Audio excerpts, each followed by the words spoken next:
Rarely does a franchise become so beloved, influential on the medium it exists in, and just plain popular, only to die within the decade, and just sort of never be brought up again. Burnout is one of the best racing franchises ever, and honestly one of the best video game franchises to exist. And even though the quality graph of these games kinda looks like this, that's what makes it so interesting as a franchise. But to get to the end, we'll have to go all the way back to 1993. Britain. It all starts with Criterion Games, who are known for making smash hits like Trick Style and its spiritual sequel, Airblade. What do you mean you've never heard of them? There were two main developers, Fiona Sperry and Alex Ward, who were working on a tech demo to show off their company's internal engine renderware. It was inspired by the car chase scene from 1998's Ronin, as well as games like Crazy Taxi, attempting to balance a more realistic racing game that shows off the hardware, while also finding reasons for players to drive into oncoming traffic. You know, fun. Eventually, they ended up with Shiny Red Car. Yeah, when Acclaim decided to publish the game, the title was quickly changed to Burnout, thank God. It eventually released in 2001 on all of the 6th gen consoles. The only note I wrote down for this one was, I don't like this game. I understand that this is 24 years old now, and judging it by today's standards is not fair at all. But do you want to know what else came out in 2001? Stop, the answer was Gotham City Racer. In the nicest way, not only does Burnout 1 look like a game that would play in the background of a Disney Channel original movie, it sort of plays like one too. It's not really fair that I started with the later entries and made my way backwards, but even for the era that this game was released in, it's so slow and chuggy and weird. The first Burnout plays a lot closer to a simulator with arcadey elements. And in the end, it just feels like another racing game. Like, Gran Turismo's got that music, Midnight Club has its open world, and Auto Modelista's got that cel-shaded art style. But the first Burnout is just sort of there. Granted, it has an incentive for reckless driving with the very elaborate crash animations, along with a monetary amount showcasing just how much damage you ended up doing, but that's really it. That mixed with the small selection of cars, the repetitive levels, it makes it feel like this was just sort of a tech demo. Which makes sense because it literally was. Man, thank God I didn't work at Acclaim in 2001, because thankfully they saw something that I didn't and had a sequel made. Also because I was a baby. Released just 1 year later in 2002, Criterion made Burnout 2 Point of Impact, which once again came out on all 6th gen systems, and oh my god, this is such an improvement across the board. Man, it's almost night and day. Cars feel faster, it's easier to fill the boost meter, there's way more tracks, and Grand Prix don't feel like they last 30 plus minutes. So credit to Criterion for creating a game that's not only an almost complete improvement, but isn't frustrating to just play. And in 1 year no less. God, I know that they crunched their ass off making this. However, a new problem has been created. It's too easy. This is some real Goldilocks shit. In the original game, it was incredibly difficult to collect boost, and tapping anything just completely crashed your car. But in Point of Impact, driving in the opposite lane, nearly missing cars, as well as collecting air, can fill your boost meter. Which is good. The boost is satisfying in this game, partly because the music plays louder when you're boosting, but all in all, it feels great. But even if you're just holding the X button, yeah, these games accelerate with X like it's Mario Kart, it's really weird, and you're not boosting at all. You're constantly in first place. Even if I drop back into 4th place for whatever reason, I'm usually back up to 1st within seconds. And I promise that that's not meant to boast about my skill. It's just that outside of the extra modes, you don't really have to try here. Which ironically brings back the problem of the races feeling like they go on for too long, since you'll just be winning for 3 laps straight. Listen, if you played Episode 1 Racer, then you'd understand what I'm talking about. That's not to discredit those extra modes though. In tournament mode, there's face-off events where you drive head-on in order to unlock a new vehicle, and those offer to find enough challenge. In Pursuit, you play as a cop and have to ram into a suspect enough times. Not very challenging, but was fun nonetheless. However, the best mode in Point of Impact is Crash. It is an entirely separate side mode where you try to crash and amass as many damages as possible. It's almost a puzzle. The trial and error of trying to get the biggest crash that you can was a lot more captivating than I expected. Gee, I sure hope this doesn't become an important part of the series' DNA. Point of Impact is a good game. It feels so much more realized than the first Burnout, but it's still not quite there yet. You can almost sense that Criterion has their foot in two camps between the speedy, arcadey fun and the more straightforward racing games. From the still somewhat heavy-feeling cars to the different transmission choice. Does anybody use manual in this game? But man, you can just sense that Criterion were on the cusp of greatness, and that they were. Except their publisher Acclaim went out of business. Thankfully, Criterion had already been collaborating with EA, first on a skating game, then on a Need for Speed sequel, but both ended up falling through. From the sounds of it from EA being a piece of shit, which, in other news, grass is green. But when EA approached them with the possibility of making a third Burnout, Criterion agreed, with the caveat that EA would stay the fuck out of their way. And they agreed? Oh my god, I forgot that there was a time that they had any, sliver of humanity in them. And so, just 2 years after Point of Impact, Burnout 3 Takedown was released on PS2 and Xbox in 2004, and oh my days, they finally did it. It took a couple iterations and a lot of experimenting, but Criterion finally found the formula for Burnout. Both crashing and racing are now combined into a non-linear series of hectic, fast-paced races where ramming into opponents and making them crash gives you more boost. Each race unlocks a bunch of other stuff ranging from new cars to new areas on the map. Yeah, there's a map now. Surprisingly enough, the team took inspiration from SSX of all things, which is more than likely where the more frantic, aggressive playstyle comes from. Same with the addition of licensed music. And with EA as their publisher, Criterion now had access to a large catalog of popular songs, ranging from old favorites like I Wanna Be Sedated by the Ramones, to some new band called My Chemical Romance or whatever the fuck. Man, Burnout 3 just feels like it's firing on all cylinders at all times, and that's just so cool. Alex Ward told official Xbox magazine that the goal for Burnout 3's boost was that it, quote, should be like snorting a huge bowl of cocaine, end quote. I fucking love video games, dude. When people talk about what's the best Burnout game, usually this and Paradise are the main two, and after finally playing it for myself, I completely understand. But I don't really agree.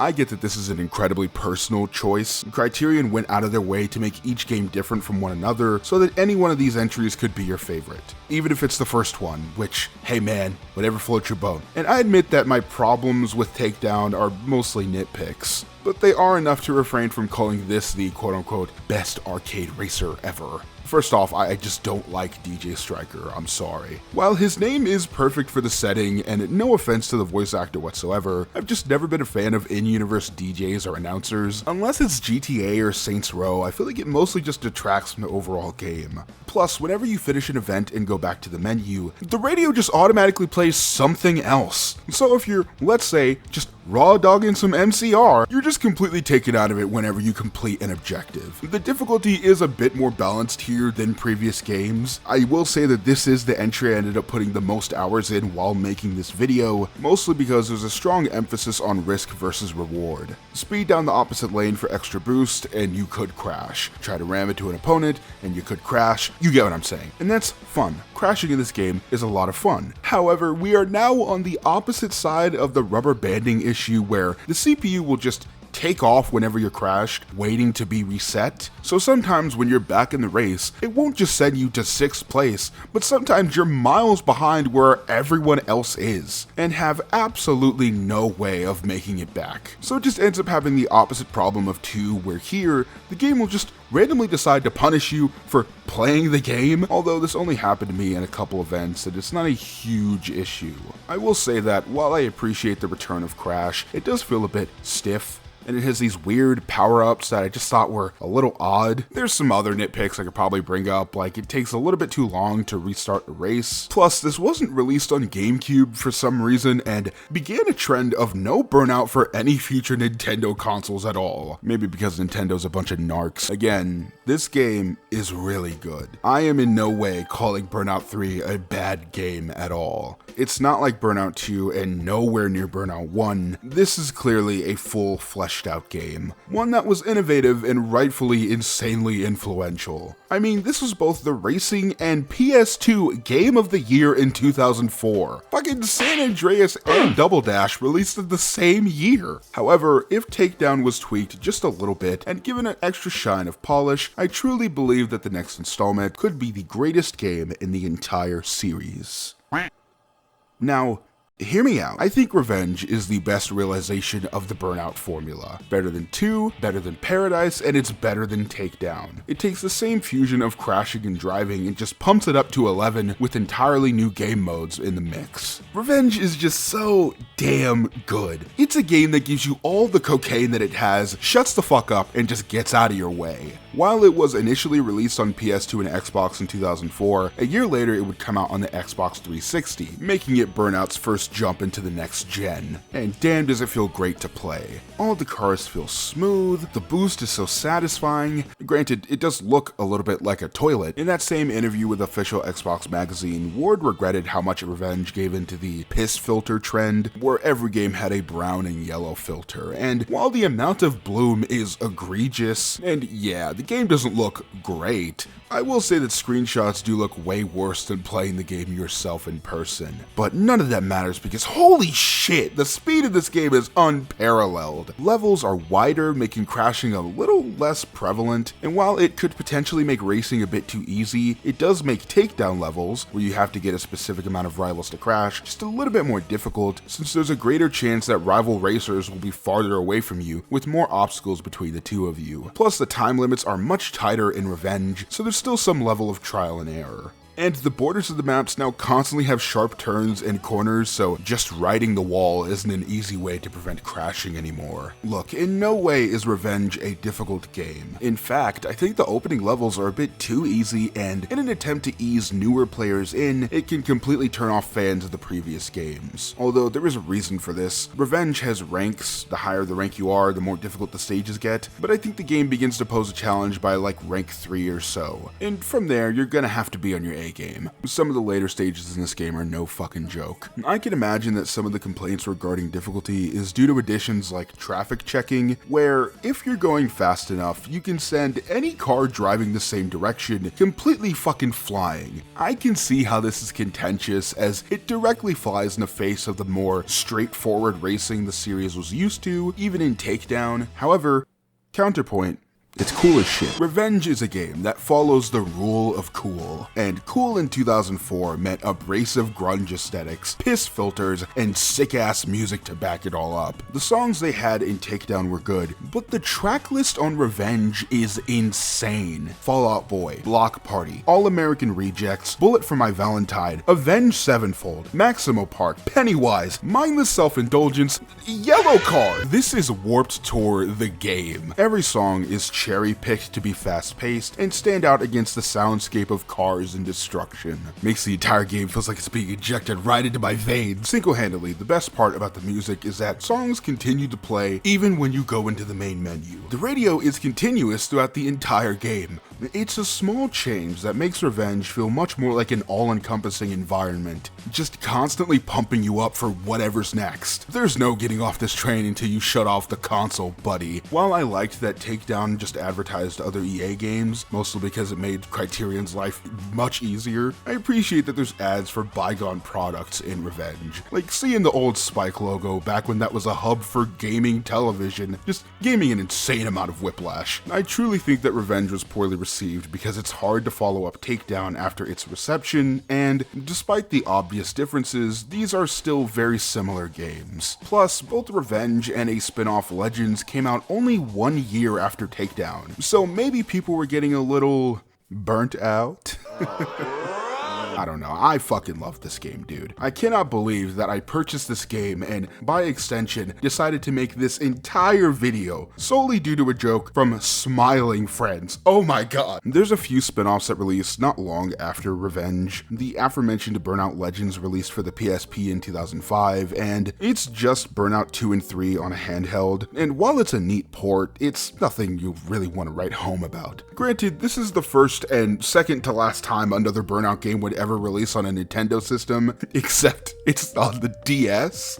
Criterion, What did Nintendo do to you? There's also Burnout Dominator, which released in 2007 for the PS2 and PSP, and despite the annoying tutorial and somewhat concerning name, Dominator is surprisingly good and is probably the most underrated game in the franchise. It's the first game for a home console that was developed by a new studio, EA UK, who are known for making, and I shit you not, every Harry Potter game and Catwoman. If you liked Takedown and Revenge, but wanted something a bit more akin to the earlier two games, this is probably a good fit. It's still got really fast boosts and elaborate takedowns, but it's much more relaxed compared to the cocaine binges. There's no traffic checking, crash mode is gone, races are unlocked in a much more linear fashion again, and takedowns are incredibly easy here. Almost annoyingly so, but I think that was done to make a game that focuses on racing again. And I will say that the races themselves offer a good enough challenge here. Probably the best looking PS2 game in the franchise, which makes sense since it was the last title for that console. While Takedown had more visual effects and probably high-res textures, I really like Dominator's draw distance and map variety. The tracks here are a lot more imaginative than just city in different fonts. There's a map set near a Japanese temple, one set on an interwoven highway, and another in a small town. Plus there's a couple others that I'm probably forgetting right now. I really appreciate the variety and foliage in all the maps. Something about those autumn colors just really speaks to me. Although I'll say that the color options here leave a lot to be desired. The first couple games only had a couple colors for their cars, but Revenge and Takedown offered way more variety, but Dominator brings it back down to like 2 to 3 colors for each car, and it's brown, gray, and silver, my favorite. Also, the track list isn't the best this time around. There's some good stuff here, NERD, Alice in Chains, and Avril Lavigne's Girlfriend, which, as much as I like that song, I was exhausted of it 20 minutes in. It just plays so damn much. But hey, at least sometimes it plays in Spanish. What the fuck? But then, in 2008, Burnout would release its first true next-gen title that is, to many people, the best game in the whole franchise. Look, I wanted to like Paradise, but I was sure that I wouldn't. I'm not big on games that are built around being linear and level-based, suddenly expanding to massive open worlds, let alone a racing game. Paradise has a huge city and entirely forgoes the pick up and put down charm of the previous games. Now you gotta drive around and find races and other events in order to just unlock them. You can't even mark them on a map, you just have to explore. And you know what? I really liked the game. Yeah, Paradise still managed to rope me in, despite immediately giving it the polar opposite of the benefit of the doubt. This shit had the detriment of the belief. And honestly, I blame it on the track list. Avril Lavigne again! I like that the freedom of the entire open world is maintained even during races. Gone are the barriers of previous titles, now you have to pay attention to the game's directions. And if you just so happen to miss that blinking street sign and take a wrong turn, you're fucked. Which honestly makes Paradise a much more involved game that expects more from the players than just aimless driving. To pay attention to the minimap and the way that streets are laid out, and to take advantage of shortcuts. On the other hand, there's no option to restart the race. You're forced to finish it, and that does admittedly suck. How you feel about the open world and the structure of Paradise is mostly going to come down to a taste thing. I personally am still not too big on it, but I'd be lying if I said that this change wasn't done with a lot of care. Paradise City is jam-packed with collectibles and destructible objects for you to discover. Here, you unlock cars by finding them in the open world and taking them down. Granted, I do think the car repair is fucking dumb. Like, if I wreck my car, just repair it immediately. Don't make me limp around in this fucked up lemon. The amount of cars in this game is insane, though. For context, I'm playing the remaster, which includes all the DLC, and damn. There's bikes for the first time in the franchise, there's toy cars, and bootleg movie cars. You can drive the not DeLorean and the fucking Ectomobile. So good. Paradise is honestly the most non-linear, since almost any event can be done whenever, as long as you find it. And there was a clear attempt by Criterion to keep the player engaged, since every spot one race ends, another event begins. There's also new game modes like Marked Man, where you have to escape the FBI. But even with all the stuff that Criterion did, there's still a feeling of aimlessness that I think is almost coded into the game. It also doesn't help that in the time I spent with Paradise, I only lost one race. You're sort of meant to get lost in the city and mess around. You're not supposed to be retrying the same event over and over and and over. It's a casual game, non-pejorative. And while that's fine, I did somewhat miss the focused, distilled energy of the event-based games. But it's clear that this system resonated with a lot of fans, new and old. So much so that it got a remaster in 2018, which was eventually released on Switch, so hey. At least Nintendo's finally included again. 3 years after Paradise, in 2011, there was one more Burnout game, subtitled Crash. It's an isometric mobile game that's built around the Crash side mode. It looks fine. You could play it with the Kinect on the 360. I don't know who'd do that. The commercial had David Hasselhoff. That's cool. After Crash, Burnout was over. The Burnout franchise actually had a much more amicable conclusion. After Paradise was released, some Criterion devs pitched EA on what they do to change their other racing franchise. You've probably heard of it. All the games are based on that Aaron Paul movie. Long story short, Criterion makes Need for Speed Hot Pursuit, and EA promotes Criterion to be the main studio for that franchise. And despite claims that Burnout isn't going anywhere, guys, it's just not realistic to try to juggle two massive game franchises in the same genre at the same time. By April of 2013, Ward even said that the studio wanted to stop making racing games altogether, something that they did follow through with. Burnout didn't end because Paradise sold terribly or because Avril Lavigne stopped making music for a while. It came to an end because the team was just ready for something new, and I sort of like that. Especially under a company like EA, it's very easy to quickly become a cash cow with yearly releases, something the series was already teetering too close to in the first place. Although it is a shame now to see Criterion mostly become a support studio just hopping in between Battlefield and Need for Speed like a child of divorce. I'm fine with Burnout being dead and gone. First off, there's already a spiritual successor developed by Fiona and Alex Ward titled Dangerous Driving. There's even a sequel on the way. That's fine. I do not need new Burnout games. But why the fuck is availability just limited to Paradise? The fact that this is the only PC release in the entire franchise and it's still this fucked up is upsetting enough. The original game has been delisted and the remaster not only requires Origin, but just doesn't work if you have a webcam or OBS installed on your computer, and now, oops, you can't install the update that fixes it anymore, you just gotta jump through fucking hoops! I spent an hour trying to troubleshoot this to no avail. I eventually just gave up and bought it on PlayStation.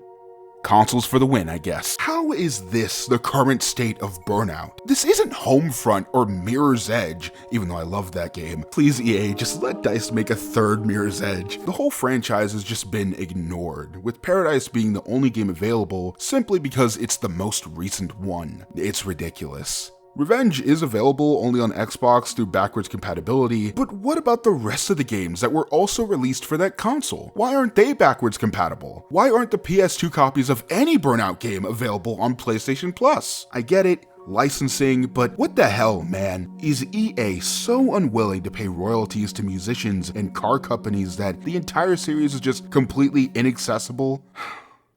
I guess that's the price we pay for listening to MCR and Dick Cheney's America. Criterion and the other developers like EA UK dedicating themselves to making each and every game unique. Sure, there might be a formula to Burnout, but each game was just so willing to throw out the blueprint and reinvent the wheel, completely gambling on alienating their pre-existing audience to make something new. And for that, they deserve their flowers, and more importantly, they deserve to have their work be accessible, especially in an age of games hyper-focused on sim racers, vacant open worlds, and yearly release schedules. Burnout feels like a true gaming franchise, one that was open to innovation and was ready to be left alone when the time was ready. All I have left to say is, thank God for game devs, for piracy, for cocaine, and above all else, thank God for Burnout.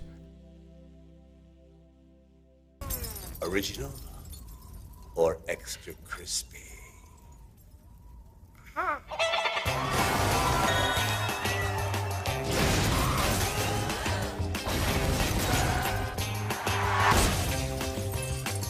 Burnout Crash. Master the disaster.